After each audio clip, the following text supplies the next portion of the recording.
ആസ്കർ ഉദ്ഘാടനം നിർവഹിച്ചു. ഞാൻ 7 മിനിറ്റ് സംസാരിച്ചത്. കാരണം അച്യുതാനന്ദ വേദിയിൽ ഒരുപാട് സംസാരിക്കുന്നത് അഭിജിച്ചുണ്ട്. പക്ഷെ ആ 7 മിനിറ്റും അതിൻ്റെ ഫോട്ടോ എൻ്റെ കയ്യിലുണ്ട്. അതിനെ ചിരിച്ച് നന്നായിട്ട് ചിരിക്കുക. അപ്പോൾ ചിരിക്കുന്ന ആൾ തന്നെയാണെന്നുള്ള കാര്യം എനിക്ക് മനസ്സിലായി. വേണമെങ്കിൽ അദ്ദേഹത്തിന് മുഖം കൽപ്പിച്ചിട്ടുണ്ട്. പക്ഷെ അത് തുടർന്ന് ചിരിക്കുക.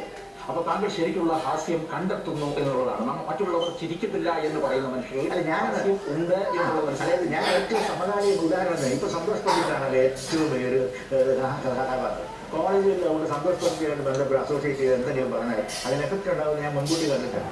ഞാൻ ലോ കോളേജിലും ഇത് തന്നെയാണ് ഞാൻ അഡോപ്റ്റ് ചെയ്തത്. സന്തോഷ് പണ്ഡിറ്റിന്റെ ഒരു പാട്ടിന്റെ പാരഡി, സന്തോഷ് പണ്ഡിറ്റിന്റെ പാട്ടിന്റെ പാരഡിയിലുള്ള ഏത് വ്യക്തി ഞാൻ തന്നെ.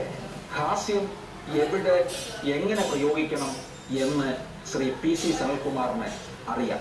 വിദ്യാർപ്പണം പാത്രം അറിഞ്ഞു തന്നെയാണ് അദ്ദേഹം പ്രയോഗിക്കുന്നത്. ഹാസ്യത്തിന്റെ ഉള്ളു തുറന്നിടെ വളരെ നന്ദി. ഞാനും വരട്ടെയോ നിന്റെ കൂടെ, പാടില്ല പാടില്ല നമ്മെ നമ്മൾ പാടെ മറന്നൊന്നും ചെയ്തുകൂടാ. May I also come with you, my darling, in the shades of the forest worshiping. No, no, no, my dear, we shall not do anything by totally